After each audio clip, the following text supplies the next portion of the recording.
Eh bien, bonsoir. Bonsoir à tous et bonsoir à toutes. J'espère que vous nous entendez bien, que vous êtes confortablement installés.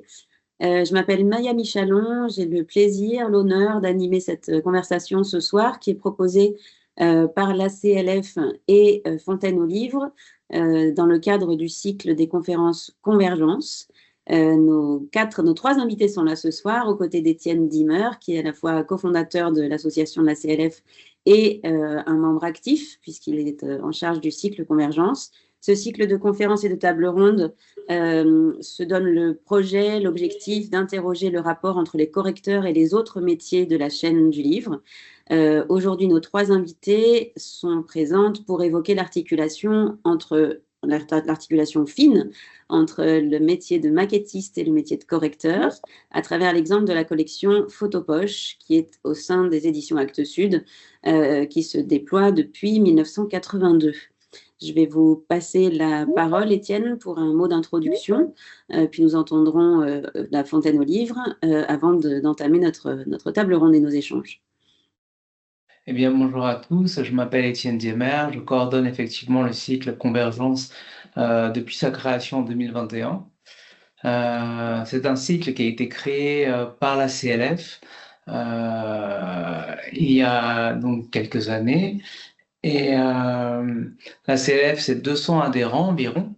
Les missions de l'association, c'est de représenter les correcteurs, de promouvoir le métier et de créer du lien essentiellement.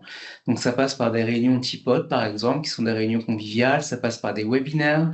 On est présent également sur des salons. Cette année, on était aux correspondances de Manosque, on était également au forum des associations du 11e.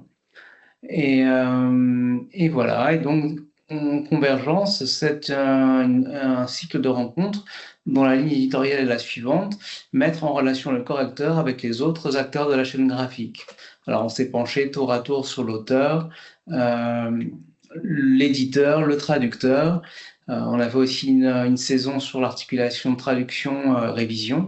Et cette année, donc, c'est les rapports entre le graphisme et la correction. Voilà ce que je peux dire sur la CLF. Je passe la parole à Gaëlle qui va présenter Fontaine aux Livres. Merci Étienne. Donc moi je suis Gaëlle Boé, je dirige Fontaine aux Livres. Fontaine aux Livres, pour ceux qui ne connaissent pas, c'est un réseau de professionnels du livre et de l'écrit situé à Paris mais qui opère sur tout le territoire, dans toute la France.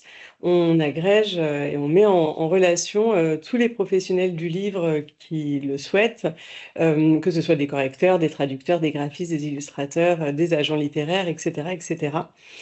On a également une pépinière d'entreprise située à Paris, uniquement dédiée aux professionnels du livre, et une activité de formation professionnelle pour permettre à chacun de gagner en compétences, donc des formations très courtes de 1 à 4 jours sur des compétences dont vous avez besoin dans votre métier. Alors en correction, on pourrait citer le travail sur la langue française, mais aussi une formation à la correction et l'écriture en écriture inclusive. Voilà, mais bien d'autres. Donc on a à peu près 35 formations au catalogue.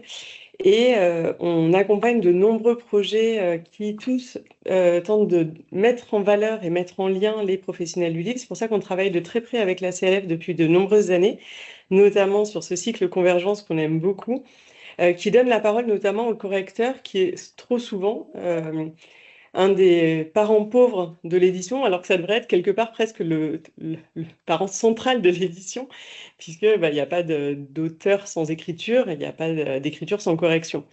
Donc c'est souvent un maillon un peu oublié, alors qu'on a vraiment conscience et à cœur qu'il faut vraiment le mettre au centre. C'est pour ça que ce cycle est vraiment particulièrement intéressant, très unique. Et donc vraiment là, je félicite la CLF d'avoir eu l'idée de le mettre en place et le succès qu'il rencontre année après année, puisque ça fait plusieurs années maintenant qu'on le fait, montre à quel point il y a un vrai besoin de prendre la parole sur ces problématiques-là. Donc voilà, je suis ravie, au même titre qu'Étienne, d'accueillir Sophie Lemaître, Charlotte Deveau, Géraldine Lay et Maya Michalon, qui donc va animer cette table ronde. Et je vous souhaite un très bel échange. Merci beaucoup Étienne et Gaëlle.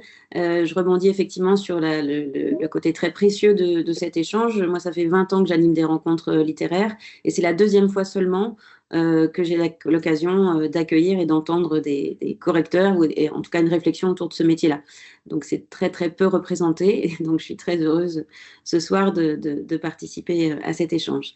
Alors, pour les personnes qui se sont maintenant connectées, qui nous ont rejointes, je vais préciser deux choses, que notre conférence est enregistrée, pardon, est enregistrée, donc vos messages qui apparaîtront dans le chat feront partie de l'enregistrement. Je vais vous demander de bien veiller à couper vos micros et vérifier à ce qu'ils restent coupés tout au long de l'échange pour que la discussion ne soit pas parasitée par des bruits annexes. Je vais passer à la présentation de nos trois invités, préciser que nous allons échanger une petite heure sur les problématiques qui nous rassemblent. Vous m'entendez toujours? Oui. Très bien. Et à l'issue de cette petite heure de discussion, vous aurez tout à fait le loisir de poser vos questions dans le chat et nous y répondrons évidemment de la meilleure des manières possibles. Alors, bienvenue à toutes les trois. Merci pour cette introduction. Bienvenue à toutes les trois. Géraldine Lay, Sophie Lemaître et Charlotte Devance. On prononce Devance? Tout à fait. Je vous remercie pour votre présence. Je sais que vous avez beaucoup de travail. Ça a été compliqué de trouver des temps d'échange en amont de cette table ronde. Et voilà, votre temps de travail est précieux et très chargé. Je vais préciser, Géraldine, que vous êtes directrice de la collection Photopoche qui nous intéresse de près ce soir, qui va donc fournir l'écrin de nos réflexions et de nos discussions. Vous êtes diplômée de l'École nationale supérieure de la photographie, l'ENSP, en 1997. Votre travail photographique est représenté depuis 2005 par la galerie Le Réverbère à Lyon. Vous avez d'abord été responsable de production aux éditions Actes Sud avant de prendre la direction éditoriale de la collection Photopoche en 2019 et de travailler activement à sa refonte à l'occasion de ses 40 ans qui donc ont eu lieu en 2022. À vos côtés, Charlotte Devance, elle aussi, vous aussi, Charlotte, diplômée de l'ENSP d'Arles. Puis vous avez été formée au métier du livre au Cécofop à Nantes, une maison d'édition qui vous accueillait pour vous former au métier. Vous avez été assistante éditoriale chez Images en Manœuvre, puis chargée des publications à l'atelier De Visu, qui est une galerie marseillaise. Vous créez et réalisez des mises en page pour des maisons d'édition et des institutions culturelles, principalement dans les champs de l'art, de l'architecture et du patrimoine.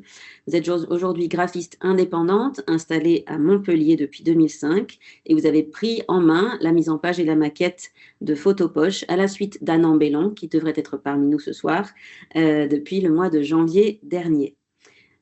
Sophie Lemaître, à vos côtés enfin. Sophie, durant votre formation de chercheuse en littérature, vous vous êtes spécialisée dans l'art des avant-gardes et du mouvement surréaliste.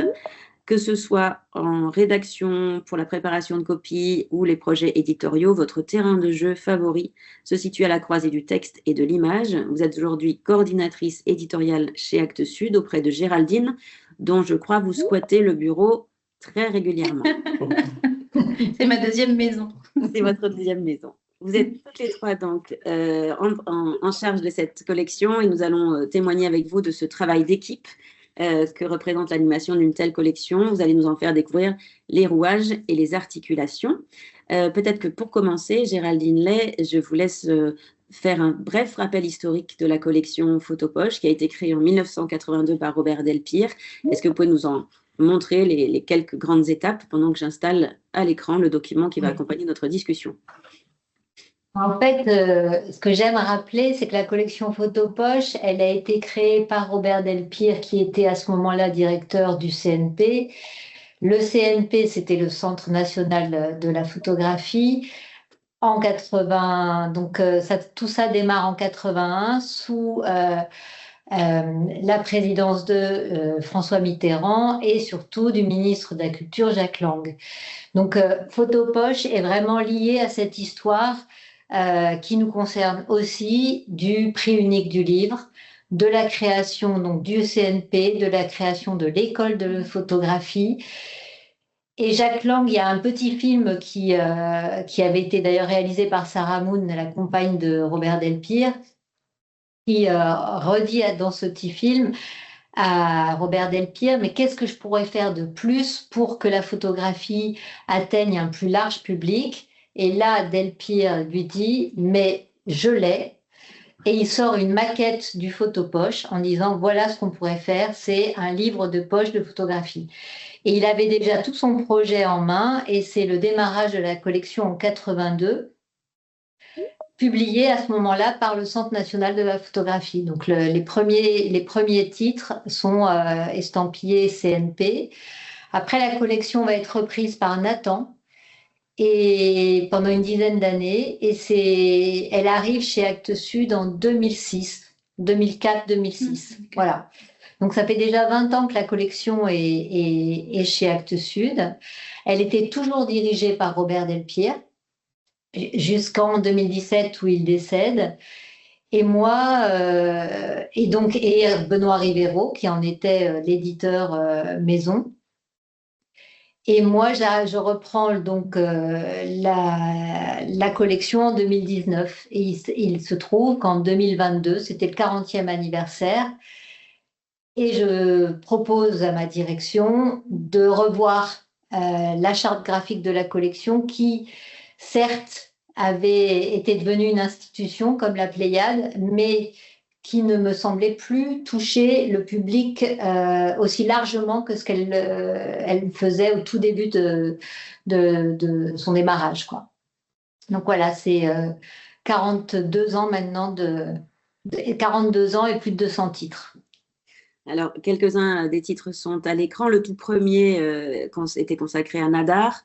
J'en ai fait paraître d'autres, donc des monographies sur des grands noms de la photographie, comme des artistes plus contemporains, plus nouveaux, des thématiques aussi, des recueils d'archives, des courants qui sont mis en avant. Donc effectivement, comme vous le dites, plus de 200 titres aujourd'hui au catalogue. Alors, vous avez conservé, voilà le nouvel aspect de la collection. Donc depuis 3 ans, les titres paraissent ou reparaissent sous cette maquette-là. Je ne suis pas sûre qu'on voit à l'écran. Nous, on ne voit pas la présentation. Ouais. Est-ce qu'on voit la présentation? D'accord. Alors attendez, il faut que on ne voit pas à l'écran. Voilà. Oui. Ouais. je reparamètre. Donc il faut repartir. Du coup, on vous voyait vous. Ouais. Voilà. Voilà. Alors, pardon. Du coup, Voilà. et je vais mettre en plein écran. Voilà. Là, vous l'avez? Oui, là on l'a. Très bien. Voilà. Donc effectivement, la première version de la collection Photopoche était celle-ci, donc un fond noir. Le premier consacré à Nadar. J'en ai fait paraître d'autres.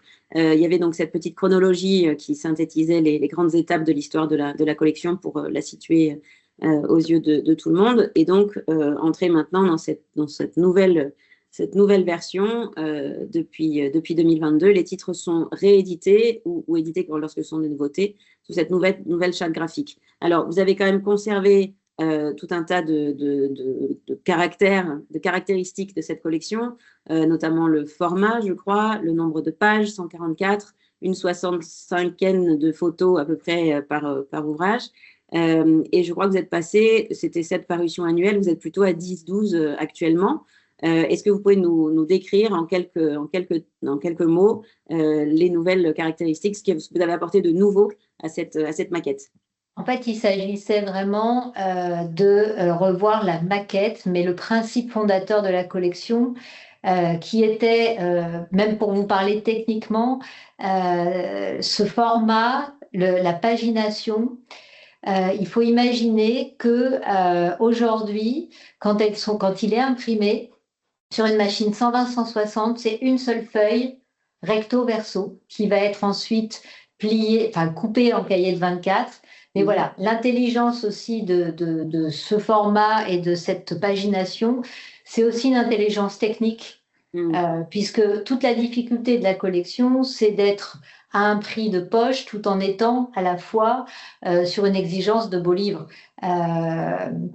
Et donc, il y a aussi donc, le passage de l'ancienne à la nouvelle collection, c'est vraiment un changement graphique, mais à aucun moment le principe n'a été changé. C'est-à-dire, on a toujours le même nombre de pages, le même format, un texte d'introduction écrit par quelqu'un qui connaît l'œuvre et qui peut en faire une analyse ou une présentation. Oui, une présentation. Et puis, chose très très importante, et on va, je pense, beaucoup en parler, des notices à la fin qui vont être à la fois assez techniques et très précises et de plus en plus travaillées, qui vont reprendre les éléments de biographie, de bibliographie et des listes d'exposition. Et ça, c'est un élément qui existe dans peu d'ouvrages de photographie. Et à part dans les catalogues raisonnés, mais il n'y en a plus tant que ça, des catalogues raisonnés. Donc, c'est un élément aussi très important et sur lequel nous passons des heures. Mais voilà. Mais le principe fondateur est le même, c'est-à-dire qu'on est sur le même nombre de pages et le même principe. Absolument. Donc, on va entrer dans le vif du sujet et notamment nous pencher de très près sur ces notices qui font l'une des forces de la collection aujourd'hui. Donc, simplement citer les deux créateurs de cette nouvelle maquette que sont Wintje van Rooijel, j'espère que je n'écorche pas trop son nom, mais je l'écorche sans doute parce que je ne parle absolument pas le flamand, et Pierre Perronnet, ça c'est plus dans mes cordes en prononciation. Donc, ce duo d'artistes qui a conçu la maquette, qui a été ensuite donc prise en main par Anne Ambellan et aujourd'hui travaillée de très près par Charlotte, qui est avec nous. Donc, vous l'avez décortiqué, cette maquette avec les différentes parties. Évidemment, donc cette préface, ce déroulé photographique avec des légendes, qui là aussi, elles sont très précisément travaillées, et l'appareil de notices en fin d'ouvrage. Aujourd'hui, c'est une collection qui fait référence, alors elle fait référence depuis longtemps, mais je vous entendais dire en préparant cet entretien ensemble que ce travail de précision sur les notices de bibliographie, biographie, filmographie, exposition sont extrêmement fouillés. C'est des heures et des heures de recherche pour s'assurer de la précision, de la référence de tel catalogue, des dates de telle exposition, et que parfois aujourd'hui, les corrections que vous pouvez apporter aux ouvrages existants ou les précisions que vous apportez aux nouveautés font objet de référence et amènent parfois même à corriger certains sites, parfois des photographes eux-mêmes qui sont peut-être plus flous que vous sur toutes ces références-là. Est-ce que vous pouvez nous en dire un mot, à quel point c'est devenu un outil de travail aujourd'hui pour des étudiants, des chercheurs, des universitaires qui travaillent sur la photographie, l'histoire de la photographie? Pour refaire un petit peu le chemin parcouru en 5 ans depuis que j'ai repris cette collection et surtout introduire un peu l'équipe qui travaille autour de moi, c'est qu'effectivement, petit à petit, notre attention s'est portée sur la précision de tous les éléments. C'est vrai que le fait de refaire une maquette, de repartir à zéro sur une maquette et donc de chercher quelles sont les structures à suivre, ça nous a obligés à travailler sur la façon dont on allait présenter les légendes, parce qu'on est évidemment souvent sur des légendes qui vont parler des lieux. Est-ce que, par exemple, on va mettre Paris, France, ou est-ce qu'on met que Paris? Et pareil pour donc ça, c'est un petit détail sur la légende, mais tout ça, toutes ces questions-là, en repensant la maquette, on va repenser tous les éléments qui constituent le photopoche et on en arrive 5 ans après à avoir mis en place une charte de travail et une équipe de travail assez incroyable, puisqu'on a effectivement quelqu'un qui va préparer, quelqu'un qui va corriger, on va avoir le rôle de la coordinatrice, et donc c'est un travail qui est passé au peigne fin, même sur des titres qui ont déjà eux-mêmes, puisque si on regarde là le Douaneau est un texte qui a été corrigé, qui a été déjà travaillé, et on le reprend et on le retisse complètement, on le retisse complètement, ouais. Et c'est vraiment aussi cette bascule qui nous a permis de faire tout ce travail aussi finement, je pense. Ça se sent quand vous parlez de finesse. Moi, j'ai aussi un sentiment de légèreté. Enfin, j'avais des tomes de photopoche à la maison depuis des années dans la version noir et blanc de Robert Delpire. Et là, quand j'ai récemment découvert cette nouvelle maquette, c'est vraiment un sentiment de légèreté qui m'a gagné. C'est-à-dire que c'était de très, très aéré, à la fois extrêmement précis, à la fois aéré, coloré, évidemment. On va y venir. Donc là, je mets en parallèle les versions, la première version de l'ouvrage et sa refonte dans la maquette actuelle. Je signale au passage que vous travaillez aussi parfois en coédition, notamment avec Thames Hudson, mais on ne s'attarde pas sur ce point-là. Voilà les premiers points de charte. Donc, d'abord, un aspect graphique, peut-être que Charlotte peut nous en dire un mot, c'est-à-dire que les créateurs de la maquette ont défini une palette de couleurs dans des tons pastels, dans lesquels il s'agit de piocher des pantones pour choisir pour chaque couverture la meilleure couleur. Comment se passe cette articulation entre vous, Géraldine, et Charlotte pour ce travail-là en termes de choix de couleurs adaptés à chaque maquette? Alors, c'est Géraldine qui donne l'indication de la couleur. Je ne sais pas comment tu le travailles en amont. En fait, ça, c'est effectivement quelque chose que je vais travailler avec les auteurs ou les ayants droit. Donc, souvent, je vais faire plusieurs. En fait, chaque cas est différent, mais on va discuter du choix de l'image déjà. Et à partir de cette image-là, il va y avoir aussi des couleurs qui vont venir plus facilement que d'autres. Et puis, il y a des auteurs, comme par exemple Depardon, qui va tout de suite me guider vers un bleu, par exemple. Donc, moi, ce que je redis toujours, c'est que les graphistes ont défini une palette de couleurs, c'est-à-dire que ce n'est pas des couleurs à l'infini. On va toujours choisir dans cette palette de couleurs. Et il va y avoir aussi des évidences. Par exemple, une évidence un peu grossière, mais je la dis quand même, quand on a fait l'ouvrage thématique sur la photographie moderniste brésilienne, on était plutôt face à des images noir et blanc, et le jaune arrivait comme une couleur évidente, par exemple. Voilà. Et pour Depardon, c'est vrai que le bleu, avec l'image choisie, ça marchait bien. Alors, petite précision quand même pour Depardon, c'est que c'est pas le premier de Depardon que vous avez à gauche, c'est la 3e édition, et celle-ci, je l'avais déjà dirigée avec lui en 2021. Et en réalité, on avait déjà revu, parce que c'est un peu particulier, on avait déjà revu la sélection aussi des images, et là, on est encore en train de revoir, ce qui est quand même un peu atypique. C'est aussi la vivacité du photographe qui nous amène là. Oui, ça c'est un point intéressant parce qu'il ne s'agit pas de remettre au goût du jour dans une version un peu plus moderne l'habillage du livre. Il y a tout un travail éditorial qui est fait et c'est intéressant de constater qu'en 2025, on ne choisit pas forcément les mêmes photos pour parler d'un photographe qu'en 1980 ou qu'en 1990.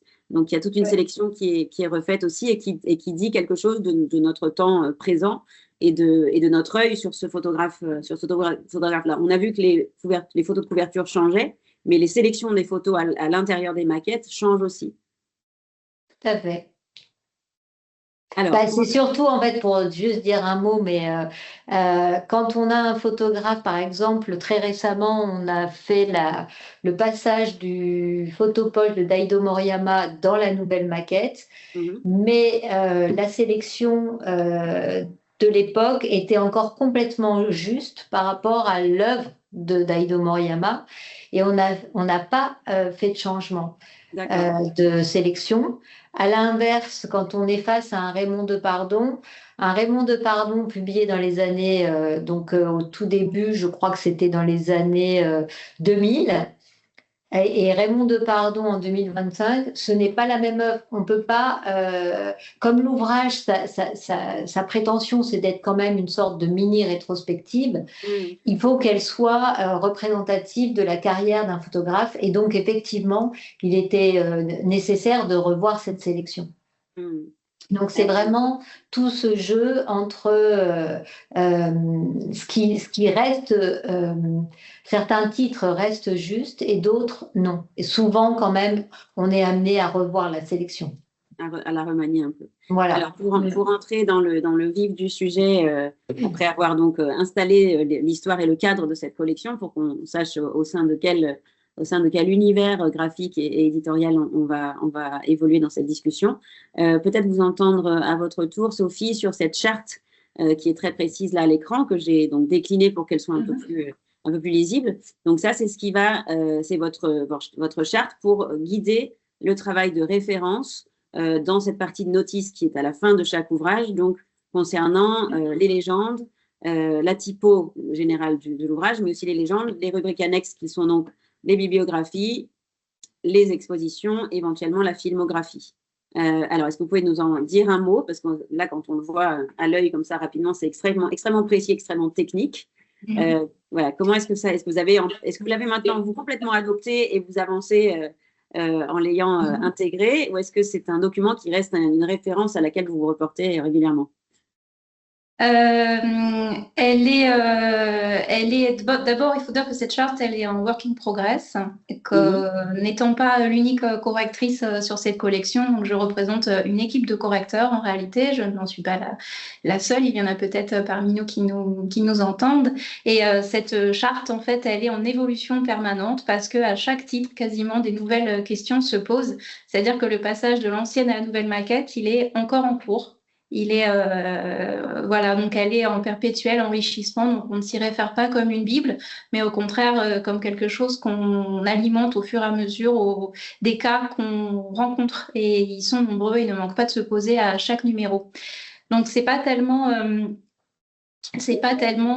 ce document-là, en fait, on s'y réfère, mais tous les correcteurs qui interviennent sur la collection, on l'a beaucoup intégré, on y déroge volontiers et on l'a fait évoluer quand il y en a un de nous qui va la remettre en question en disant oui, mais voilà, pas plus tard que ce matin, mon confrère Julien me disait mais pourquoi est-ce qu'on écrit Washington DC en français, ça n'a pas de sens. Et puis en fait, je lui ai dit mais on fait comme ça depuis des années. Il dit bah oui, mais en fait, et ça arrive tous les jours. Et du coup, ça fait partie de ce dynamisme. Pour le MoMA, par exemple, vous voyez que là, dans le sigle, on voit qu'on a cette typo-là. En réalité, ce n'est plus celle qu'on applique. De même pour BNF, on a également changé.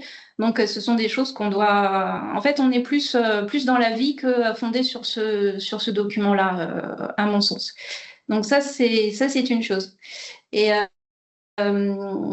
pour vous illustrer en fait, tout ce qu'a dit Géraldine sur l'histoire de la collection, en fait, vous aurez compris que ça implique en fait énormément de choses en termes de correction et de passage de l'ancienne à la nouvelle maquette. Donc, c'est ce qu'on va voir dans les exemples qu'on va regarder tout à l'heure. Mais en effet, on est là parce qu'il ne s'agit pas juste de passer dans une nouvelle maquette, c'est-à-dire créer un nouvel InDesign. En fait, ça implique plein de choses et de détails, ce qui fait que on parle de réédition, on a l'impression que c'est une réédition avec un nouvel habillage, une nouvelle couverture, plus fraîche, Mais en fait, c'est pas ça. Il y a des vrais choix éditoriaux derrière qui ont été revus. Ça implique énormément de choses en termes de correction, de suivi et de graphisme et de liens étroits entre nous tous.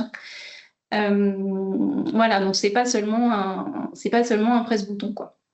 Oui, là, vous insistez beaucoup là-dessus et on va s'en rendre compte dans l'exemple qu'on va voir, à quel point les allers-retours entre vous tous sont nombreux et à quel point il y a une équipe nombreuse et extrêmement attentive à chaque étape de la conception de l'ouvrage.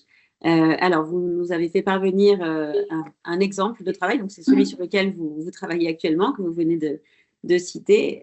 C'est celui qui concerne Marc Ribou, donc c'est le numéro 37 de Photopoche que vous êtes en train de faire passer dans sa nouvelle version. Donc peut-être un mot sur la couverture et le choix de changer l'image de couverture. La jeune fille à la fleur est l'une des images emblématiques et extrêmement célèbres de l'histoire de la photographie, évidemment, qui symbolise le travail de Marc Ribou, entre autres. Pourquoi avoir choisi plutôt celle-ci et voilà, quel a été le travail avant qu'on rentre dans la maquette intérieure sur la couverture et la quatrième de couverture pour vous, Géraldine? En fait, effectivement, moi, je n'avais pas forcément... c'est un peu subjectif aussi, mais quand on a commencé à travailler en lien avec la femme de Marc Ribou et son assistante, elle voulait reprendre la même image iconique. Et moi, je me disais que j'avais pas forcément envie de revoir encore cette image, même si c'est toujours un équilibre. Photopoche, ça s'adresse à un public effectivement plus large, aussi novice. Mais j'ai feuilleté le Photopoche et je leur ai fait cette proposition.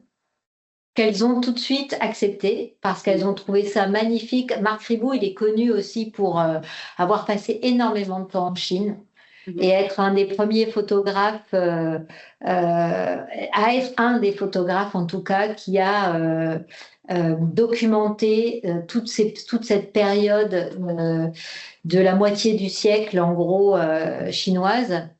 Avec beaucoup de poésie, il a des liens très étroits. Il y a un photographe chinois dans la collection, c'est Marc Ribot qui l'a présenté à Robert Delpire à l'époque.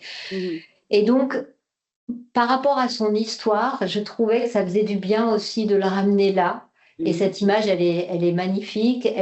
On l'identifie tout de suite. On sait tout de suite où on est. Et il y a un petit clin d'œil avec le photographe. Donc, c'est pour ça qu'elles ont tout de suite accepté en fait cette proposition. Et en revanche, je les ai amenées vers du gris parce qu'elles étaient un peu nostalgiques de l'ancienne collection. Et je sentais que là, il fallait plutôt être dans quelque chose de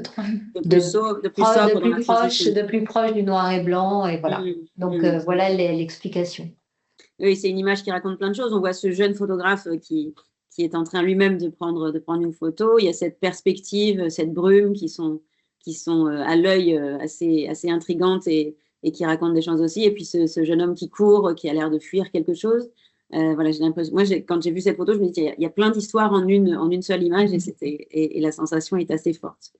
Alors là, j'ai donc mis dans les pages qui ont suivi, j'ai mis en regard la version tirée de l'ancienne maquette et donc la version dans sa refonte pour que vous puissiez avoir sous les yeux toutes les modifications, notamment typographiques, dans les pages introductives. Et puis dans la préface qui, dans ce cas particulier, est un texte écrit par Ribot lui-même. Ce n'est pas toujours le cas, mais là, c'est le cas. Peut-être que Sophie, vous pouvez nous dire un mot de ce travail-là sur la préface écrite par Ribot, parce qu'on ne se comporte pas forcément de la même manière en tant que correcteur quand on corrige un auteur qui n'est plus là. Marc Ribot est décédé depuis quelques années, donc il n'est plus là pour être votre interlocuteur.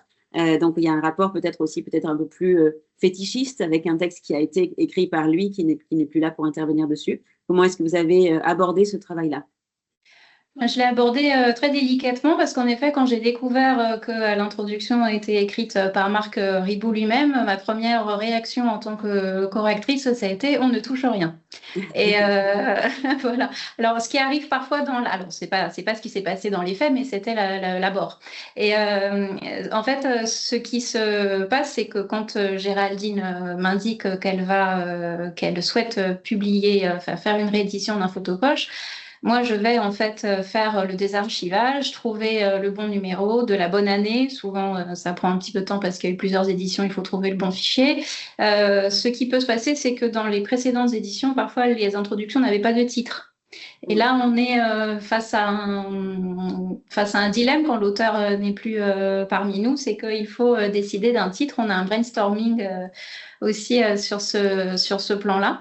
Et alors, c'est vrai, du coup, j'ai eu une retouche très légère, purement orthotypographique. Néanmoins, sur épreuve, on est quand même intervenu sur certaines répétitions, mais de manière, voilà, on a essayé de toucher le moins possible. C'est sûr que c'est un cas particulier, alors c'est loin d'être le cas majoritaire. Voilà. On peut le voir et puis, par exemple, voilà, là, on avait une belle répétition, donc on s'est permis d'intervenir. Tout ça s'est passé en dialogue. Vous voyez, un correcteur signale la répétition avec Géraldine. On la regarde, on décide ce qu'on fait. On en a corrigé qu'une ou deux, je ne sais plus, mais on a. Par exemple, aussi, je sais que Géraldine aime bien qu'on écrive photographie et non pas photo. Mais encore une fois, je n'ai pas pris ça comme une règle absolue.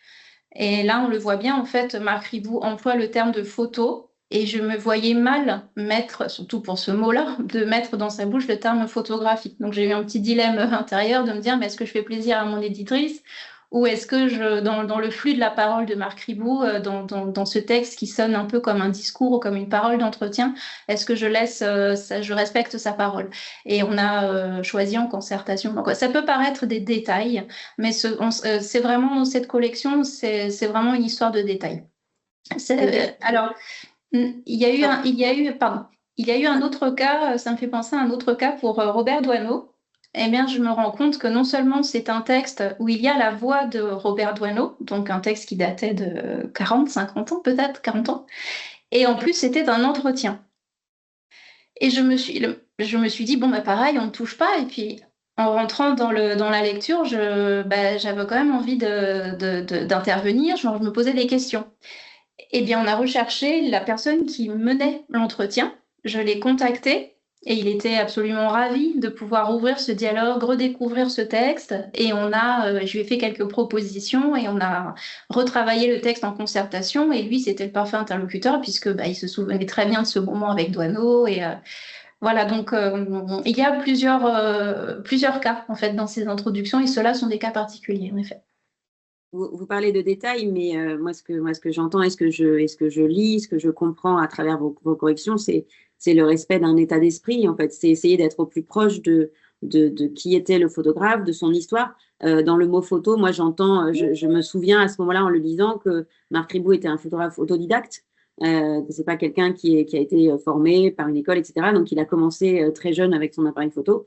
Et le mot photo est le mot le plus communément utilisé. Il ne s'agit pas de lui prêter un discours surplombant ou technique, là où il était au contraire dans un rapport à la photographie extrêmement spontané et immédiat, en tout cas dans ses premières années.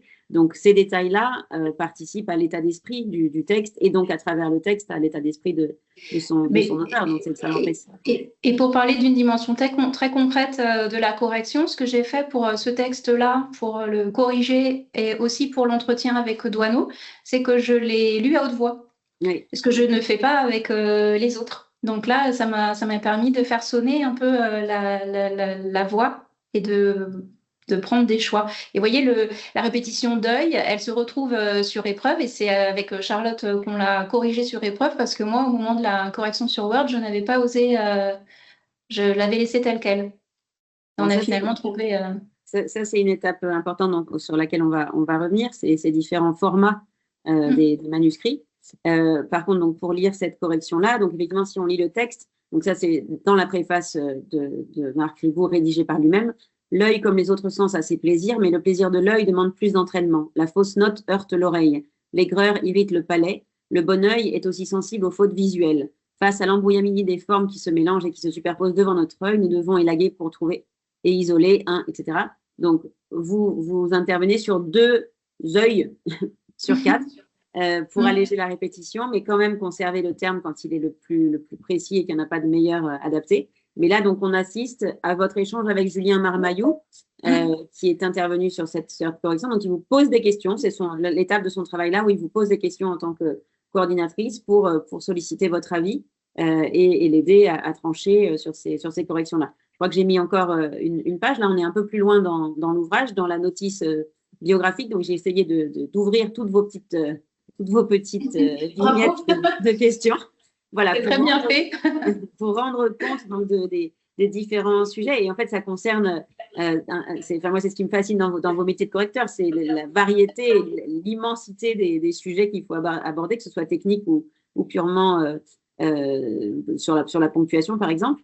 Donc voilà, on voit en jaune les questions de Julien Marmaillou et en violet vos réponses qui peuvent être du yes merci, oui c'est mieux ou préciser effectivement vos choix éditoriaux. Et je souligne aussi la contrainte d'espace en fait, c'est-à-dire qu'il y a des corrections qu'on aimerait apporter, mais vous dites à un moment donné, s'il y a de la place pour laisser la bio sur une seule page, alors oui, mais il ne faut pas non plus que ça chasse, il y a aussi cette contrainte de nombre de signes qu'on ne peut pas dépasser pour garder la maquette à l'identique. Oui, et c'est là que je pense à Charlotte, au moment où en fait je corrige et où je réponds aux questions du correcteur, quand il propose d'ajouter une phrase, mon réflexe est de regarder le bas de la colonne, le bas de la page, de voir si ça entre et de me dire peut-être Charlotte, je vais lui demander quelque chose où elle va s'arracher les cheveux ou qui va être impossible et on va tous être frustrés. Donc ça guide aussi ma réponse, l'économie de la page et le temps temps que potentiellement va y passer Charlotte, ou voilà, c'est une négociation permanente où parfois je lui dis mais est-ce qu'on peut chasser, est-ce qu'on peut jouer sur l'interligne, est-ce qu'on peut faire ci ça, parce que elle on lui a donné des contraintes de dire bah, la colonne en bas doit se terminer la colonne en haut doit commencer à un certain moment et celle en bas doit se terminer d'une certaine façon, et elle a vraiment, elle doit répondre aux demandes dans un cadre très contraint. Charlotte, c'est l'occasion pour vous de vous plaindre un petit peu, parce qu'effectivement, dans les contraintes, il y a aussi celle de devoir respecter que chacune des colonnes, dans la mesure du possible, commence par une date. C'est un vrai casse-tête, en fait, votre position à vous. Oui, c'est un peu de la dentelle sur les notices, mais on y arrive en général. Il y a toujours un petit espace de manœuvre. De manœuvre, ouais, exactement. Et Sophie, je dois dire, a tellement bien préparé que parfois je ne me rends pas compte. Ah, ça c'est gentil. Oui, et puis pour vous rendre compte, parce que c'est vrai, quand on voit une page comme ça, où il y a quand même déjà beaucoup de bulles, il faut imaginer que tout ça est passé dans les mains d'une préparatrice auparavant. Oui. Donc, c'est vraiment, quand on dit travail de dentelle, c'est vraiment un travail de dentelle. On va en parler. C'est vrai qu'il y a toute une... et on était content de pouvoir partager avec vous vraiment, parce que là, on est les mains dans le cambouis sur Ribou, puisqu'on est en train d'en faire le BAT, mais vraiment ces jours-ci. C'est c'est vraiment du live complet. Et en effet, donc il y a là ce qu'on a vu auparavant, on était sur épreuve, là où je vous dis quand les questions se posent à ce moment-là, moi j'ai Charlotte en tête et on répond aux questions, on prend des décisions qui prennent en compte vraiment déjà le travail qu'a fait Charlotte, la mise en page. Parfois, il nous arrive de dire, mais oui, la correction proposée est juste, c'est un oubli qu'on a pu avoir avant, on se pose la question trop tard. Il y a un principe de réalité, étant donné le temps qu'on a et le temps que ça va prendre à Charlotte, on ne peut pas lui faire ça. Et parfois, non, mais c'est vrai. Ce qu'on ne fait pas souvent. On embête souvent Charlotte. Moi, je vous trouve très sympa pour des embêtances. Mais on a aussi bien Charlotte que Anne Bélan sont vraiment extrêmement souples et répondent à des demandes parfois. Mais alors c'est vrai qu'il y a, quand on remonte dans le processus, moi au départ, il y a 4 ans, je suis arrivée à Actes Sud il y a 4 ans et ça a coïncidé parfaitement avec le passage à la nouvelle maquette. Je suis arrivée au printemps 2022 et j'ai travaillé sur, je crois, le premier titre ou le deuxième qui était dans la nouvelle maquette. Et donc, à l'époque, j'étais correctrice sur épreuve. Donc, je prenais en fait comme j'avais l'habitude de le faire dans mon travail de correcteur, je découvrais les épreuves et je ne savais pas tout ce qui s'était passé avant et je faisais mon travail de correcteur. Et du coup, en 4 ans, ça a beaucoup changé. Et c'est pour ça qu'on voulait parler de cette collection, parce que je pense que c'est un exemple, sinon un modèle, de la place que peut avoir le correcteur dans une équipe éditoriale et dans une collection. C'est-à-dire que moi, en 4 ans, mais je suis vraiment remontée.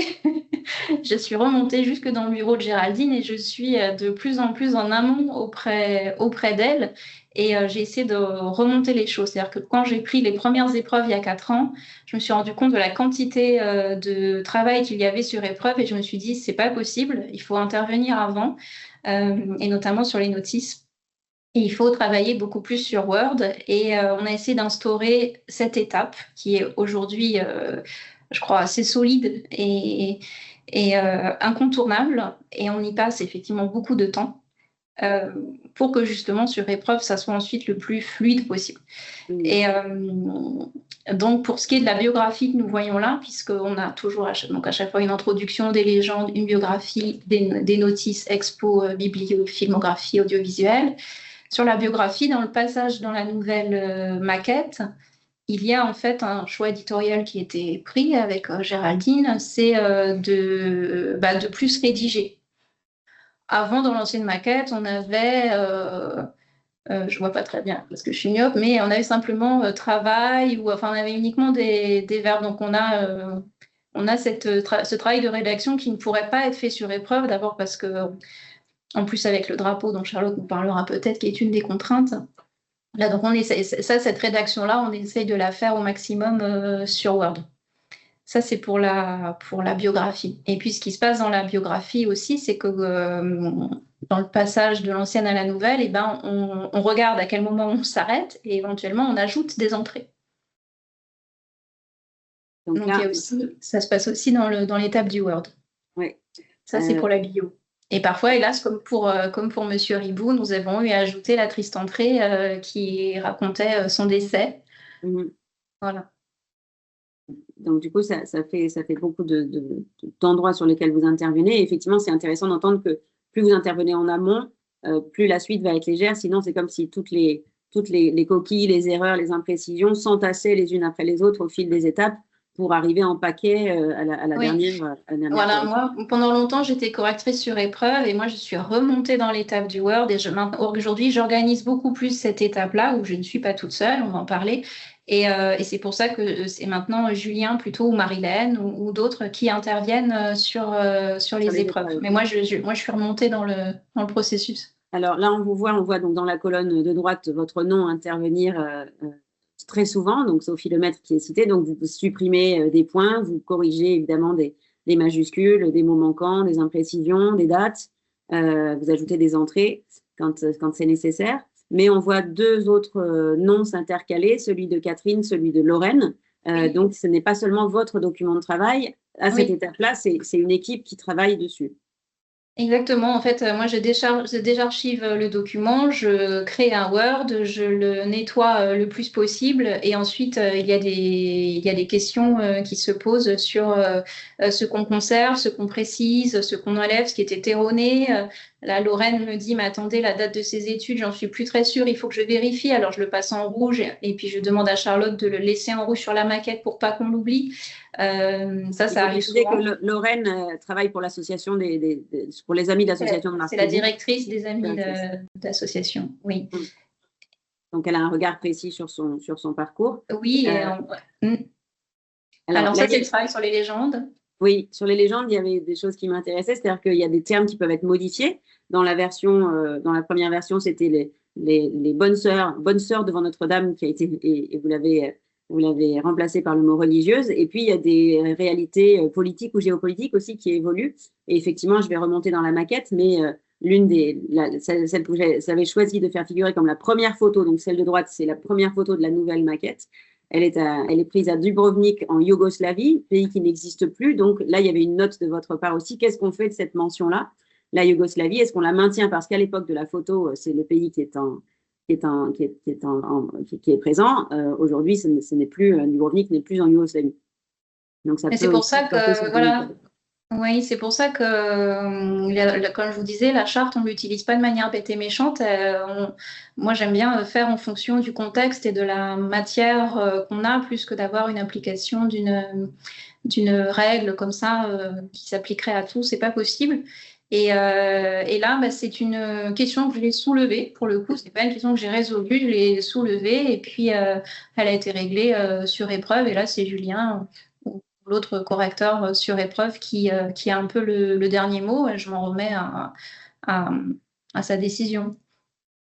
Donc c'est une phase de question.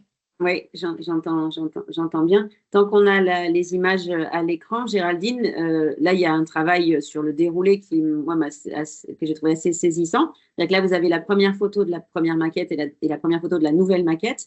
Et puis, en page 2, ce sont ces deux photos-là. Et en page 3, ces deux-là. Moi, j'ai senti une volonté de votre part de donner un envol au travail de Marc Ribou, qui était, d'après moi, beaucoup plus plombant, enfin quasiment austère et dépressif dans la première version, entre ce plongeon qui est complètement acrobatique et spectaculaire, cette sieste à Acapulco qu'on a juste envie de faire, et cette autre iconique photo, le peintre de la Tour Eiffel. Vous avez fait un choix de narration par la photo totalement différent de la première version. Ça, c'est un travail que j'ai fait en collaboration avec la femme de Marc Ribou et son assistante, Catherine Chen, oui. Et effectivement, je pense que déjà, elles avaient envie de montrer la poésie de Marc Ribou. Et bon, je n'ai pas assisté à la réunion de travail à l'époque entre Marc Ribou et Robert Delpire, mais c'est vrai qu'elle ne reconnaissait pas voilà, la première image de l'ancienne version n'était pas une image tellement symbolique du travail de Marc Ribot. Elle était assez, à part le fait que on est à Villeurbanne, donc à Lyon, et Là où il a qu'il commencé. était lyonnais. Il était lyonnais, mais bon. Ouais, il a commencé à Villeurbanne, donc il y avait peut-être une. Oui, mais en fait, la première photo qu'il revendique comme étant sa première photo, c'est le peintre sur la Tour Eiffel. Et dans la première version, donc dans l'ancienne version du photopoche, finalement, cette photo est mise à la toute fin du photopoche. Oui. Bon, un peu étrange, voilà. Mais on ne peut pas savoir exactement quelles étaient leurs intentions, mais c'est vrai qu'on a eu envie de redistribuer un peu tout ça, en dehors du fait qu'on a aussi changé plus d'une vingtaine d'images de la sélection, mais on a redistribué complètement le déroulé. Ouais. C'est une autre, voilà, c'est une autre histoire du travail de Marc Ribot qui se déroule. Charlotte, Sophie a évoqué une des autres contraintes qui est ce travail de drapeau, de mise en drapeau du texte. Donc là, vous le voyez à l'écran. Vous pouvez nous repréciser ce que c'est que le drapeau dans la mise en page pour ceux qui n'en sont pas familiers et nous expliquer effectivement quelles contraintes ça vous apporte à vous dans vos étapes de travail. Alors, un drapeau, c'est quand le texte n'est pas justifié sur toute la colonne, mais à gauche. Donc, on a un effet d'escalier du côté droit. Et dans ces cas-là, il n'y a pas de césure. Les contraintes, en fait, c'est aussi des choix d'éditeurs, ça, et de correcteurs, parce que certains éditeurs font passer tous les petits mots de 2 lettres à la ligne. Bon, là, sur la collection, ce n'est pas le cas. Je pense que c'est en particulier lié à cette question des notices, où le drapeau, il est sur des toutes petites colonnes. Et si on commence à travailler vraiment le drapeau en super finesse, là, c'est sûr qu'on se retrouve à la fin de la colonne, enfin à la fin de la pagination, on tient plus, quoi. Donc, et puis on se retrouve avec des grands trous sur certaines lignes. Donc, la difficulté, c'est encore une fois, elle se situe autant pour Sophie sur ces fameuses notices que pour moi en fait en mise en page. Parce que dans le texte d'introduction, c'est quand même assez simple. Il n'y a pas de grandes contraintes. Mais c'est vrai que là, par exemple, je ne sais plus c'était sur quel titre où il y avait la filmographie.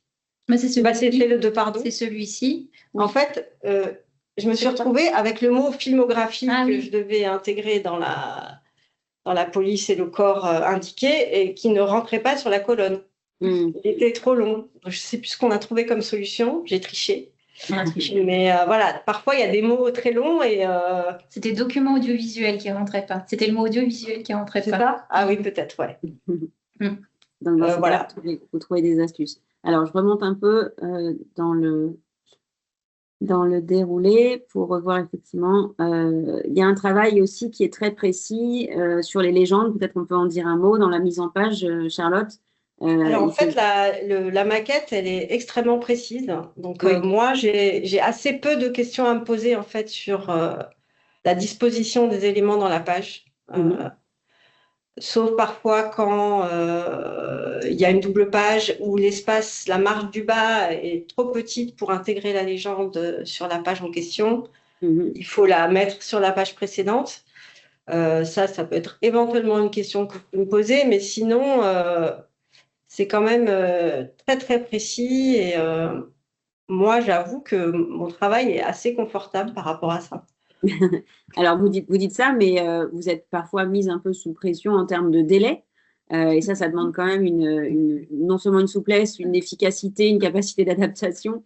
Quand je vous ai eu au téléphone mercredi, vous aviez 24 heures pour intégrer les dernières corrections, ce qui met quand même, qui impose un certain rythme de travail. Donc, confortable. Oui, alors pour moi, c'est vrai que je ne sais pas si on l'a précisé, mais moi, je ne suis pas une graphiste maison. Si vous l'avez dit, indépendante.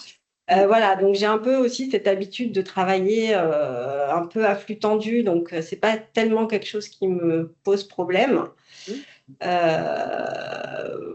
J'ai perdu le fil de votre question, pardon.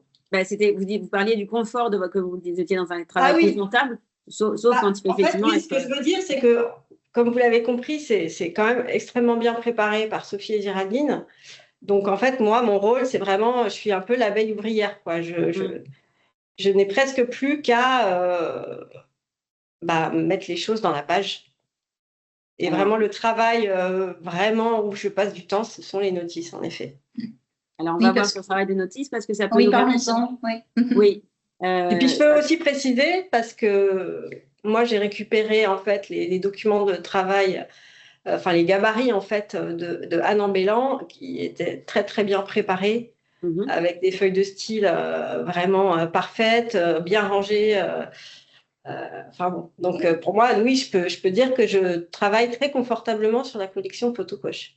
Puis ce qu'on entend, c'est qu'à chaque étape de la chaîne de votre équipe, chacun a à cœur d'être dans la précision la plus poussée possible pour faciliter l'étape suivante. C'est-à-dire que si chacun se concentre sur son exigence, ça fait que du coup, tout le monde travaille plus confortablement. Mais quand même, ça, j'ai été assez saisie quand j'ai reçu ces pages-là et on va vous entendre sur ce point, Sophie. Donc, on a vu dans l'étape précédente les questions de Julien Marmaillou auxquelles vous répondez. Et là, c'est une nouvelle étape encore où Julien Marmaillou, donc, avec son stylo rouge, aborde une nouvelle étape de la correction. Et il y a encore à ce stade-là, alors qu'on on en est au moins à la 4e étape de relecture, de modification, on en est encore à avoir une copie extrêmement chargée en correction. En effet. En fait, ce que l'on fait, si vous pouvez revenir sur l'étape du Word pour les notices, qu'on reparte du processus vraiment de A à Z, s'il vous plaît, si c'est possible. Oui, oui. Vous l'avez là? Encore avant. Là, vous y étiez. Juste après les légendes. C'est là. Après. Encore là. Merci.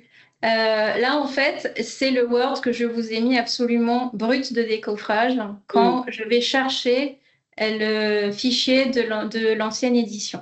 Je crée ce Word et je me retrouve avec ça. Donc, vous voyez que nous devons passer tous ensemble de ceci aux épreuves que nous avons vues. Et pour ça, il y a beaucoup d'étapes. Attendez. Oui, pardon. On doit aboutir à ça, à la base sur laquelle Julien, lui, va travailler. Mais donc, remonter, s'il vous plaît. Voilà, donc moi, je me retrouve avec ça. Donc là, j'ai un soupir de désespoir généralement. Et donc, j'attaque les choses. Alors, je vais vraiment mettre des sauts de ligne, mettre la puce après chaque date, enlever tous les retours chariots qui évidemment n'ont pas lieu d'être, vérifier les italiques des titres, etc. Et si vous allez sur l'étape d'après, j'arrive à un document que je donne à une chercheuse. En fait, quand il y a 4 ans, je suis arrivée sur les notices, je me suis dit, mais c'est un appareil critique très précieux, parfois avec des références qui datent du début du siècle et qui certes ne peuvent pas être exhaustives, mais je me suis dit, il y a un trésor là, en fait, pour les photographes eux-mêmes, pour les chercheurs, pour les étudiants, pour le tout à chacun, pour le lecteur. Je m'y suis plongée et j'ai eu envie qu'on apporte ça au niveau supérieur. Donc, bien sûr, je n'ai pas pu le faire toute seule. Moi, j'ai fait ce diagnostic-là que j'ai partagé à Géraldine. Je lui ai proposé qu'on mette une attention particulière sur ces bibliographies et qu'on essaye de les porter à leur plus haut potentiel. Alors, c'est ce qu'on est encore en train de faire. C'est encore un travail en cours. Et pour ça, en fait, je me suis entourée. C'est-à-dire que moi, j'ai commencé à faire les vérifications moi-même. Et puis, très vite, au fil des mois, puisque le nombre de titres se multiplie, c'est devenu impossible. Donc, je fais appel. Il y a une personne qui s'appelle Nesma, mais d'autres aussi, puisqu'il y a une deuxième personne qui nous rejoint pour faire ce travail, voire une troisième que je suis en train de rechercher. Ce sont des perles rares qui savent prendre les bibliographies en main et retourner à la source pour chacune. et recouper les informations et faire un travail de vérification des titres, des dates, qui complète, qui vérifie, qui corrige. Et donc là, on peut voir en l'occurrence les interventions de Nesma qui a fait ce travail. Et sans entrer dans le détail, c'était pour vous montrer la masse de ces interventions, voilà, qui sont purement dans le. Elle ne s'occupe pas de la typo, ou un peu quand même, parce qu'en plus, elle sait le faire, donc elle me facilite aussi la tâche. Mais vous voyez qu'elle a corrigé un 64 pour 63. Et alors que ça faisait des années que dans toutes les bibliographies du monde sur Ribou, on avait ce 64 erroné. À mon sens, c'est vraiment un travail très précieux qu'on a essayé d'apporter à la collection. Alors, non pas qu'il était inexistant dans l'ancienne maquette, hein, mais on a prolongé cet effort-là. Et on essaye de poursuivre, d'aller toujours plus loin dans cette logique-là. Oui, ce qui en fait maintenant une collection de référence, on l'a dit plusieurs fois, mais j'insiste là-dessus. Et d'après ce que vous m'avez dit, les chiffres de vente ont été multipliés par 4, notamment pour aujourd'hui cette reconnaissance très forte sur l'extrême précision de ces notices. Donc c'est à la fois. Pardon ? Ça a été souligné.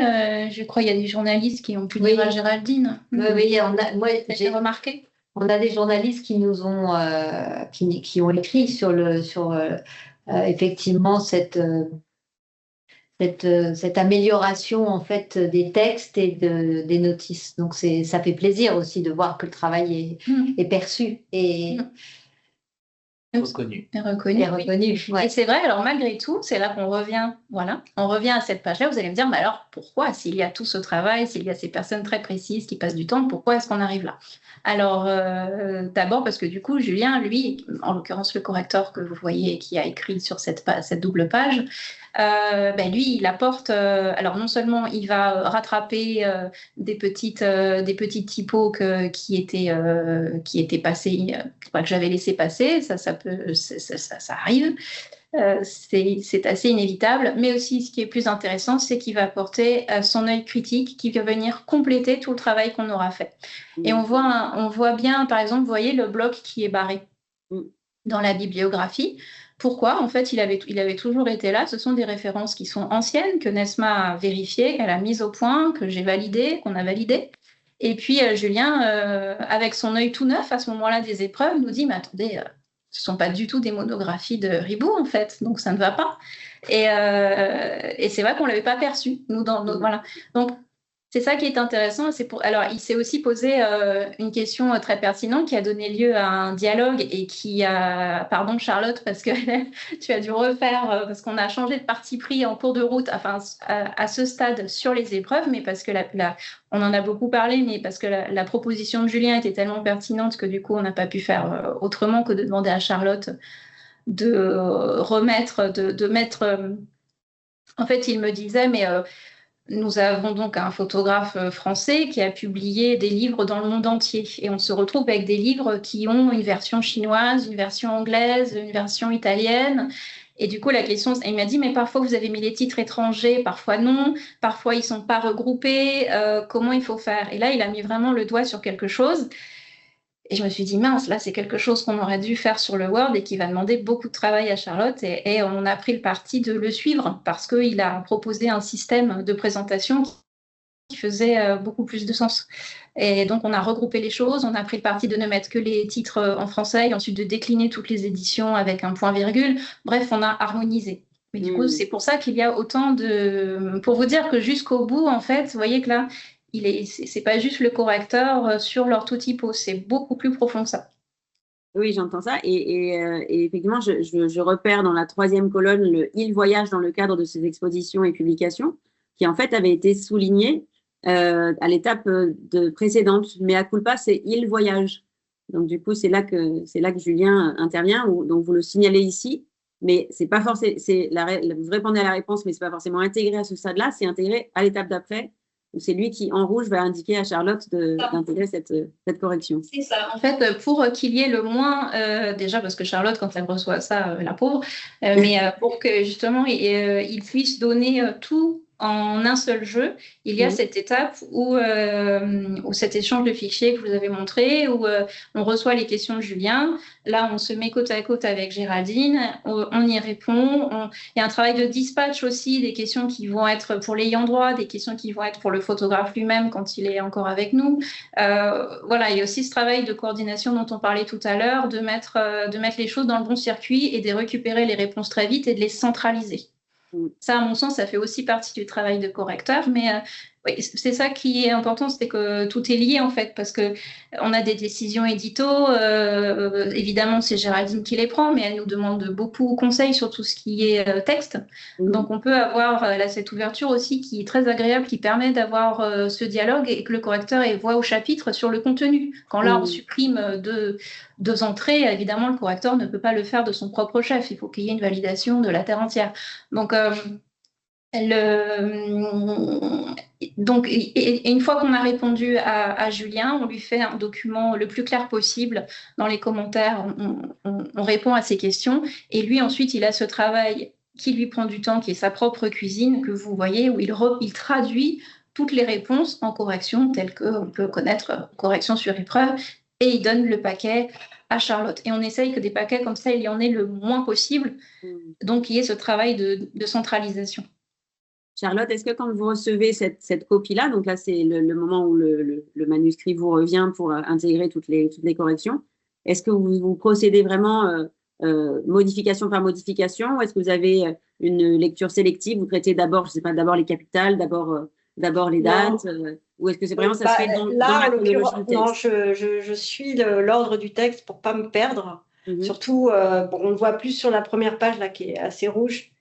Où en fait, il y a des corrections qui sont des deux côtés. Parfois que j'aille les chercher en face. Donc non, il faut que je suive l'ordre. Après, au fil de mon avancement du travail, d'entrée de correction, je repère, parce que ce sont souvent des corrections en série en fait, là sur des éditeurs étrangers, comme l'expliquait Sophie. Donc parfois, voilà. Non, mais mon œil, il doit suivre la colonne, sinon je me perds. Et là, c'est sûr qu'à la deuxième épreuve, il y aura encore du rouge. Est-ce qu'à chaque correction intégrée, vous la barrez sur le document? Vous avez un système pour ne pas vous y perdre et trier, enfin, écarter? Et non, parce qu'en fait, je travaille plus avec des épreuves papier. D'accord, ça vous arrive en scan numérique. Voilà, et je travaille en double écran et quand j'ai fini une page, je rebalaye pour voir si j'ai tout fait.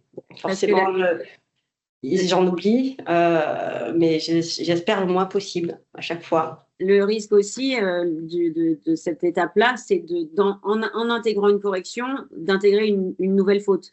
Ah, ça m'arrivait surtout au début. Ouais. Ça m'arrivait surtout au début quand j'avais pas encore intégré toutes les petites finesses typographiques, tous les choix qui ont été faits pour certaines lettres qui appartiennent à certains jeux typographiques qui sont pas qu'il faut régler en amont en fait dans le document. Donc ça oui, Julien il m'a repris pas mal mes petites apostrophes qui n'étaient pas les bonnes au début et maintenant ça y est, je vérifie toujours que j'ai intégré la bonne apostrophe quand je saisis du texte. Ouais. À cette étape-là, vous parlez en direct ou il y a encore une triangulation avec Sophie qui fait l'intermédiaire entre vous deux? Non, Sophie, elle ne fait pas l'intermédiaire, mais on est souvent en copie de nos échanges à trois avec Julien ou Julienne. Moi, je pense que c'est le plus efficace et le plus vivant quand le correcteur est en direct avec le graphiste. Pardon. Moi, quand je corrigeais sur épreuve il y a 3 ou 4 ans, j'étais donc en direct avec Anne Ambellan. On a eu des belles aventures ensemble. Et là, du coup, voilà, moi, je pense qu'il faut qu'il y ait cette interaction directe, oui, ce dialogue. Alors, on va en venir au dernier exemple parce que le temps tourne. Mais je voulais vous entendre précisément sur moi, il y a quelque chose qui me fascine pas mal dans le métier de correcteur, c'est les différentes focales de l'œil. C'est-à-dire qu'à certaines étapes du travail, on est en mesure de repérer telle ou telle erreur, telle ou telle imprécision. Et puis, en fonction de l'évolution du format du manuscrit, il y a d'autres choses qui apparaissent. Le passage du Word à l'InDesign ou de l'InDesign à la maquette finale révèle d'autres choses. Comment est-ce qu'on adapte son œil comme ça aux différentes étapes? Comment est-ce que vous les appréhendez? Mais en fait, je ne sais pas si c'est l'habitude de tous les correcteurs, mais je vais vous dire comment moi je procède, comment je fonctionne. Je me suis trouvé ma propre méthode. En fait, moi, je fais plusieurs passages pour corriger des épreuves et chaque passage a sa finalité propre. C'est-à-dire que je vais réserver un passage aux légendes où je vérifie en fait le placement de chaque légende. Il nous est arrivé dans les photos poches que le bas de la ligne soit rogné ou qu'il y ait encore un point qui traîne qui ne devrait pas être là. Donc j'ai plusieurs niveaux d'observation et je passe plusieurs fois la maquette en ayant à chaque fois mon orientation, mon œil fixé sur un détail en particulier en oubliant tout le reste. Après, alors, il est vrai que c'est un peu frustrant, mais parfois on fait un travail sur Word, notamment en termes d'enrichissement, et au passage dans InDesign, on perd nos italiques ou en effet, les apostrophes droites et courbes, ça c'est un grand classique. Donc, j'essaye de focaliser mon regard sur un de ces aspects. Alors, par exemple, si j'ai vu une apostrophe droite, du coup, je me dis, je ne crois plus en rien, je les vérifie toutes. Alors, soit je le fais à l'œil sur papier, je m'imprime les choses en très grand, ou alors j'utilise la fonction rechercher sur écran qui marche très bien aussi, qui va toutes me les surligner, etc. Voilà, il y a plusieurs. Pardon, qu'est-ce que vous appelez l'apostrophe droite? J'ai besoin de précision pour moi. Bien, il y a des apostrophes qui sont droites et d'autres qui sont vraiment en courbe comme ça. D'accord, comme en virgule, voilà. ou un petit bâtonnet tout droit. D'accord, c'est voilà. ce que je sais. Alors, on va en venir au dernier exemple, et c'est celui qui m'a été envoyé par Charlotte, un de vos derniers ouvrages sur Claudia Andujar, donc photographe brésilienne. Cet ouvrage a été réalisé à l'occasion des dernières rencontres de la photographie d'Arles, ce qui là aussi est un des événements évidemment phares qui dicte certains titres de vos catalogues, parce qu'il faut coller à cette actualité qui est mise en avant par l'événement. Là, on est dans un cas un peu différent. Donc, c'est le dernier point que je voudrais aborder. Vous avez parlé des ayants droit avec Marc Ribou. Sophie, vos interlocuteurs sont les ayants droit de Marc Ribou, puisqu'il est décédé aujourd'hui. Là, on est dans un autre cas. Il s'agit d'un texte traduit. Donc, ce ne sont pas les mêmes questions qui se posent. Ce n'est pas la même distance par rapport au texte. Est-ce que vous pouvez nous raconter sur ce dernier extrait-là, donc cette introduction par Tiago Nogueira à l'ouvrage de Claudia Andujar, ce qui s'est passé là au niveau de la traduction, quelles ont été les problématiques et les questions soulevées? En effet, là on voit un exemple où on a pu se permettre, aussi bien moi que Julien, que nous voyons ici de nouveau, beaucoup plus d'intervention, puisque le texte de Claudia Andujar, ce n'est pas une réédition comme on a pu le voir dans le cas de Marc Ribou, donc c'est une totale nouveauté. On part de rien, donc Géraldine va identifier les personnes à qui elle va commander à la fois le texte d'introduction et, comme il nous est parvenu en portugais, elle a identifié un traducteur, qui est donc Tiago Nogueira en l'occurrence. Et donc moi, sur le Word, j'avais déjà fait une préparation de son texte. Certes, j'avais conscience que c'était une traduction, mais j'avais quand même laissé pas mal de ses choix de formulation. Et on voit que Julien, sur épreuve, lui, est allé beaucoup plus dans la réécriture, voire dans la révision de traduction. Et il a fait des propositions qui sont de reformulation qui améliore considérablement le texte. Et comme on avait le traducteur qui était tout à fait disposé, enchanté d'avoir fait cette traduction, etc., on a pu... pour le coup, on a eu beaucoup d'allers-retours avec lui parce qu'il a vu le Word, puis en plus, il a dû valider mon Word. Ensuite, on est revenu à la charge avec les épreuves en lui disant « Mais en fait, on voudrait encore réécrire ». Et voilà, donc ce qui n'avait pas été possible tout à l'heure sur l'introduction de Marc Ribou ou si peu, là, on voit un exemple. C'est ça qui est intéressant de montrer, c'est que chacun des photos poches, en fait, on pourrait se dire c'est une collection, ils sont tous pareils, et en fait, ils sont tous différents. Moi, c'est ça que j'aime beaucoup dans ce travail-là, c'est qu'à la fois, on se dit, on décline quelque chose. Voilà, ça se déroule, comme disait Charlotte, la maquette, elle se déroule, elle est ce qu'elle est. Il faut rentrer dedans, et en même temps, ils amènent chacun leurs questions et leur Alors, identité propre. ouais. Mm. Qui du coup alimente votre travail et vos Mm, réflexions. mm, mm. Je crois que j'en arrive à peu près au terme, moi, des questions que j'avais à vous poser. Est-ce que vous souhaitez aborder quelque chose? Est-ce qu'il y a quelque chose qu'on n'a pas... Je reparcours rapidement le déroulé pour m'assurer qu'on n'a rien oublié d'important, mais est-ce que vous avez en tête quelque chose qu'on n'a pas dit et qu'il faudrait ajouter?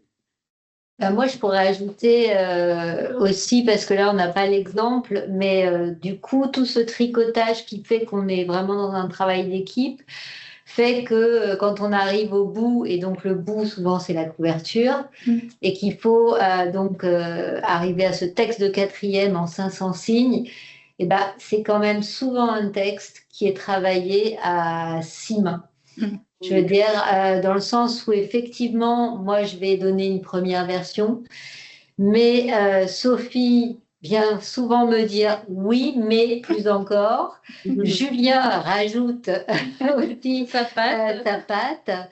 Et les auteurs, évidemment, ou les ayants droit vont aussi rebondir. Donc, en fait, c'est une petite chose de fin, mais qui résume pas mal ce travail d'équipe et d'échange qui fait que on est dans une collection, on a des choses qui sont très normées, et en même temps, chaque aventure, chaque titre, c'est l'œuvre de quelqu'un, et c'est aussi notre relation à cette œuvre, que ce soit celle de l'auteur du texte, celle de la préparatrice, de la correctrice. Et donc, c'est assez drôle parce que les 4e sont souvent un petit terrain Jeu collectif. de jeu collectif. Ouais. Ouais.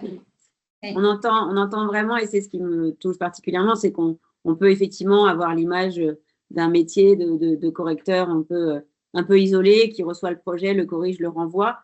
C'est pas du tout ce qui se passe dans votre équipe. C'est vraiment chacun est partie prenante et chacun des maillons est un lieu d'aller-retour avec ceux qui l'entourent. Donc ça, c'est vraiment assez riche et on sent tout ce que ça apporte en précision et en énergie à la collection. Donc, on le savoure, nous, en tant que lecteurs. Je vais finir sur cette dernière page du colophon où vos noms sont cités comme un petit générique de fin. Et puis peut-être donc inviter nos participants, nos correcteurs et autres professionnels qui ont assisté à notre échange à poser leurs questions dans le chat si jamais il y a des interventions. C'est le moment, on a encore un petit quart d'heure devant nous, ou 10 petites minutes devant nous pour prendre vos questions.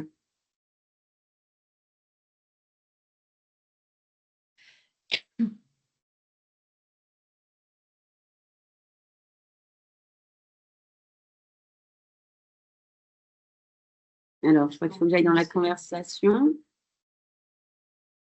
Alors, est-ce qu'il y a des... Pour l'instant, non. Il y a un coucou de Nesma. Ah, bonjour Nesma.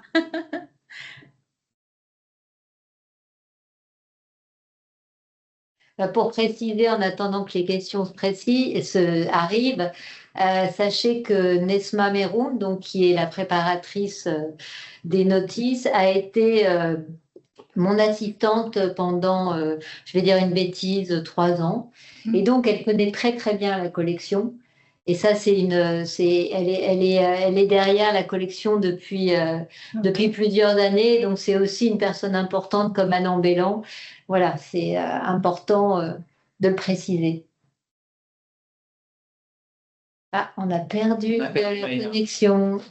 Ou alors, elle est très contente. Ouais. Un sourire. Ou c'est nous qui avons perdu la connexion? Non. Comment? Ou c'est nous qui avons perdu la connexion? Non, elle se reconnecte, c'est démarqué. Maya? Clémentine, il faut accepter Maya. On voit bien Nesma. Et Marlène. Oui. Voilà, se reconnecter. J'espère que c'est pas chez nous.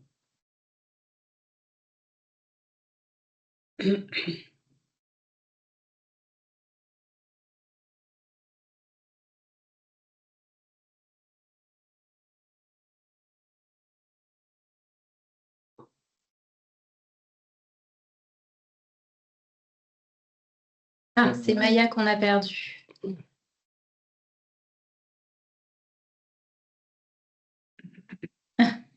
Ah, elle est là. Revenez. On voit les questions. Enfin, on voit les messages.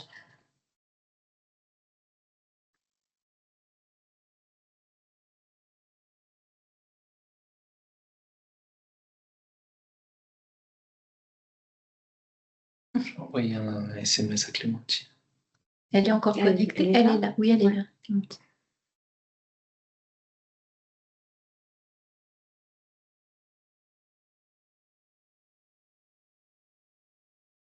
Je suis là, est-ce que vous m'entendez? Ah oui, voilà. pardon, désolée pour ça, je ne sais pas pourquoi, ça a coupé des... On ne vous entend pas très Je bien. vous entends pas très bien, Maya. Une double connexion.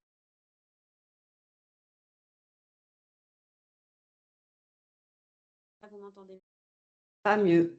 pas mieux? Ça va peut-être Non. connexion, ça va peut-être se rétablir. Désolée pour... Dites-moi si c'est mieux. Est-ce que c'est mieux? Oui. Ah, merci. Désolée pour cette coupure. Alors, est-ce qu'on a eu des questions dans le chat? Est-ce qu'il y a des personnes qui veulent intervenir, qui veulent revenir sur un point peut-être sur lequel on est passé un peu vite ou qu'on n'a pas abordé, bien sûr? Alors, au total, le processus complet vous prend combien de temps? Le processus complet, à partir du moment où Géraldine se réveille le matin en disant « je veux rééditer un tel » et le moment où on apporte le BAT à la fabrication, si c'est ça la question, je dirais que c'est variable. En fait, ce qui est prévu dans le processus de la maison, c'est 4 mois pour un beau livre, puisque le photopoche rentre dans le circuit beau livre ou circuit couleur, comme on l'appelle. En réalité, on a très rarement les 4 mois à notre disposition. C'est-à-dire, alors, pourquoi? Parce que très souvent, la parution est liée à un événement dont on peut être prévenu assez tard, même si c'est les rencontres d'Arles parfois ou d'autres expositions, et que on a envie que le livre soit à l'événement, ou bien Géraldine qui vérifie les stocks régulièrement nous dit mais voilà, sur tel photographe, il nous en reste 500, donc il va falloir commencer à s'activer.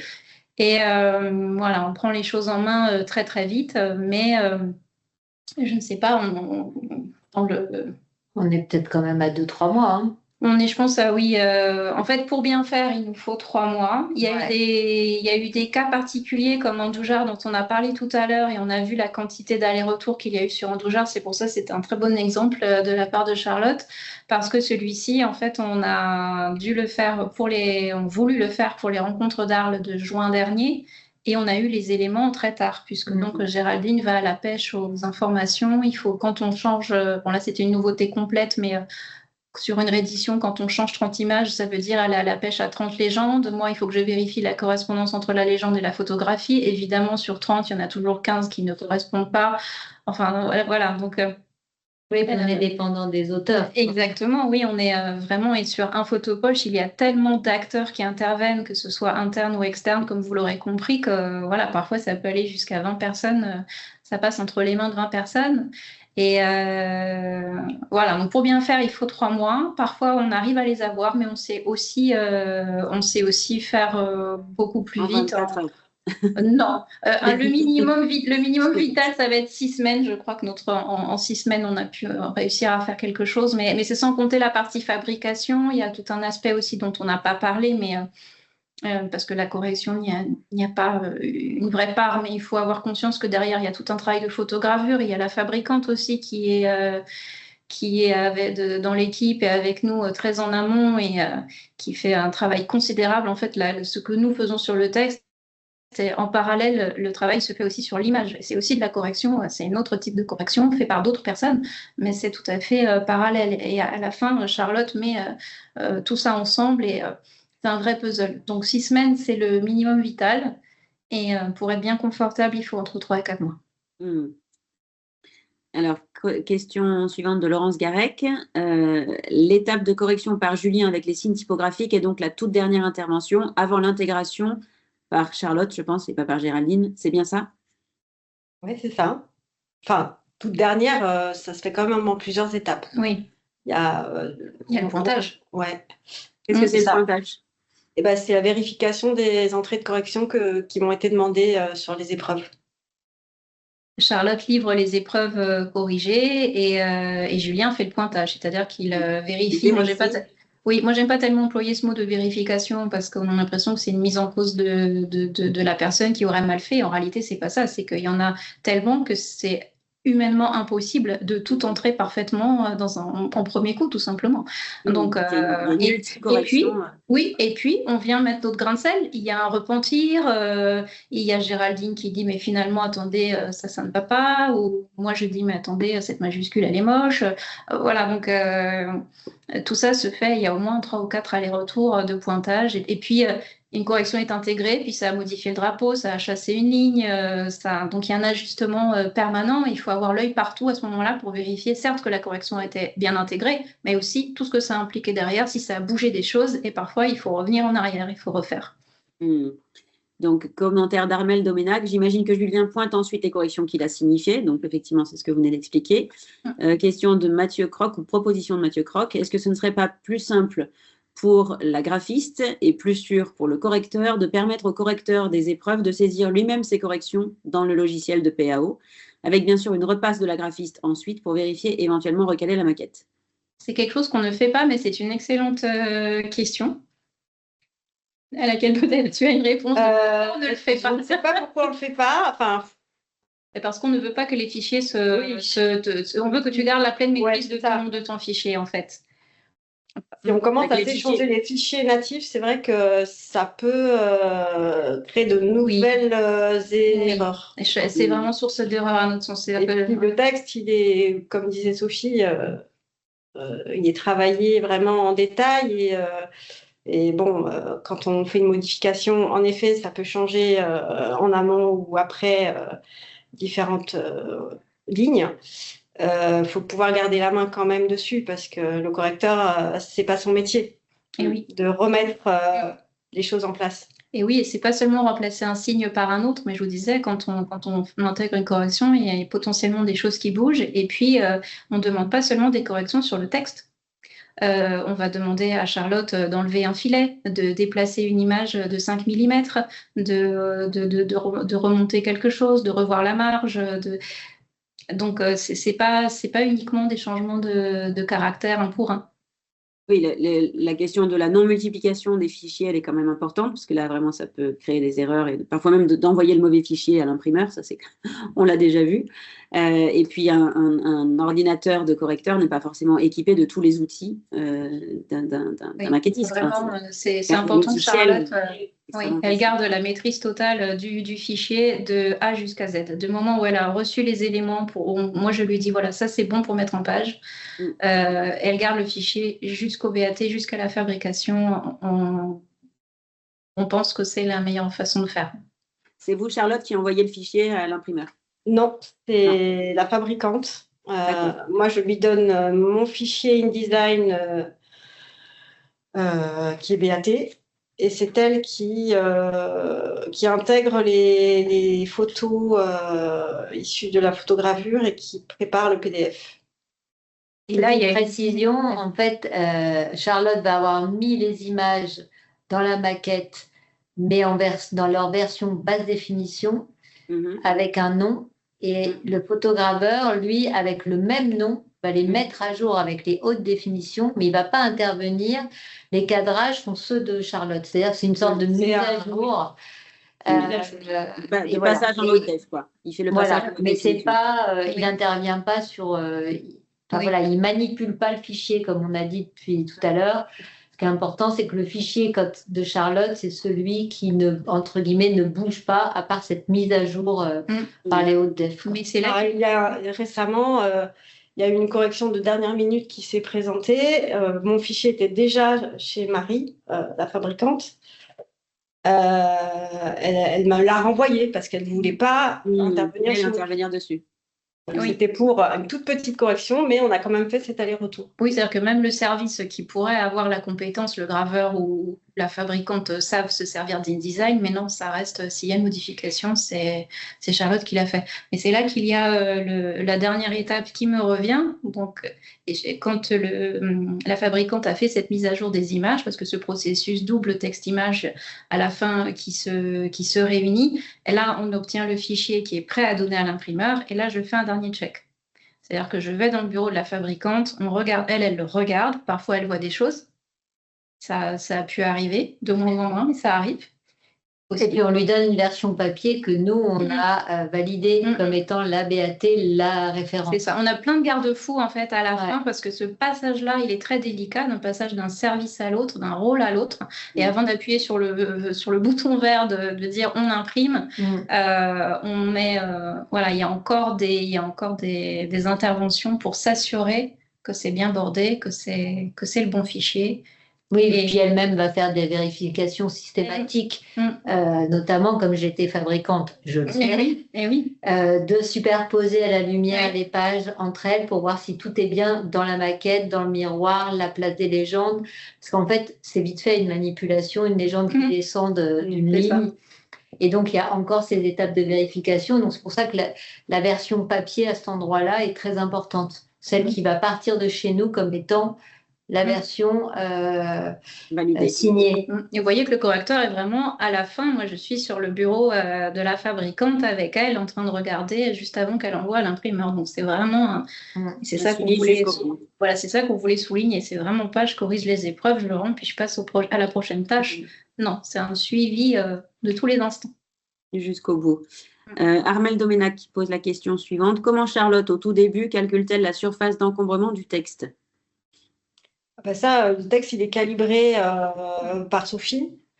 Parfois, Sophie, à un stade de travail des notices, me demande de les mettre dans la maquette pour voir si ça tient. Parce que j'ai un doute. Pour voir si elle doit encore remanier, couper ou supprimer des références. Mais voilà, quand... c'est arrivé pour le reboot. Au lieu d'être à 144 pages, on était à 146. Ah oui, c'est vrai. Imaginez que c'est le texte d'intro, non? Bah, en tout cas, on avait 146 pages. Donc, et je l'avais vu venir, donc j'ai demandé avant toute chose, avant de lancer la préparation, avant de confier la tâche à Nesma, pour ne pas faire travailler Nesma sur une demi-page qu'on allait couper à la fin. Il y a aussi toute cette gymnastique intellectuelle à avoir bien en amont, de se projeter, toutes les étapes. Voilà, de se projeter sur les épreuves alors même qu'on est très très en amont. Et effectivement, là, je mets Charlotte tout de suite dans la boucle et je lui demande une sorte de simulation en me disant mais je pense que ça ne rentre pas, dis-moi. Et elle me dit mais en effet, on est sur 146 pages. Et là, il y a un arbitrage, en l'occurrence, Géraldine a décidé non pas de couper dans le texte, mais de supprimer une double de photographie. Ça arrive souvent. Je crois qu'il n'y a plus de questions. En tout cas, ça ne s'affiche plus. Il y a deux remerciements de Clarisse et Caroline.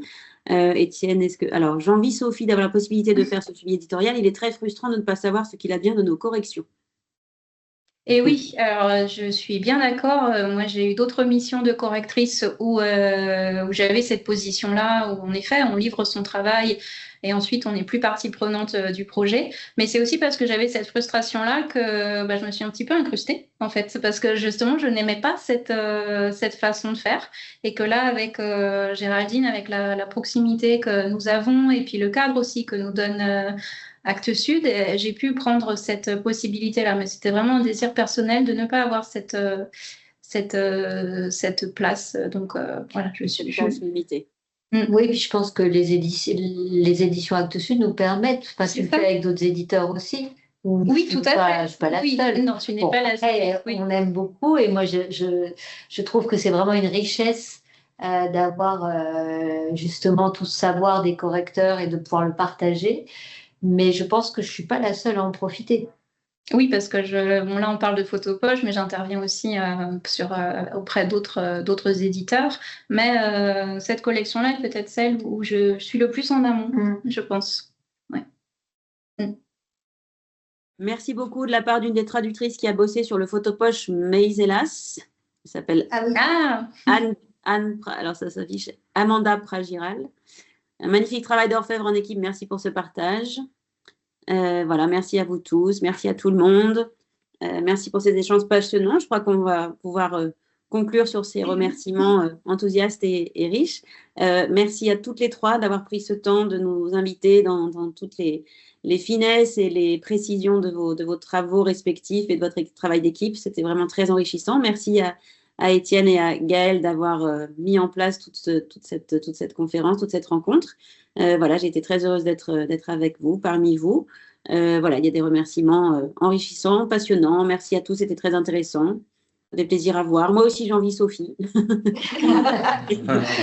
Merci à vous tous aussi. Merci Maya. Merci beaucoup. Merci beaucoup. Merci à tous et bonne soirée et bonne lecture et bonnes aventures à venir. À très bientôt. Bonne soirée. Merci Maya. Au revoir.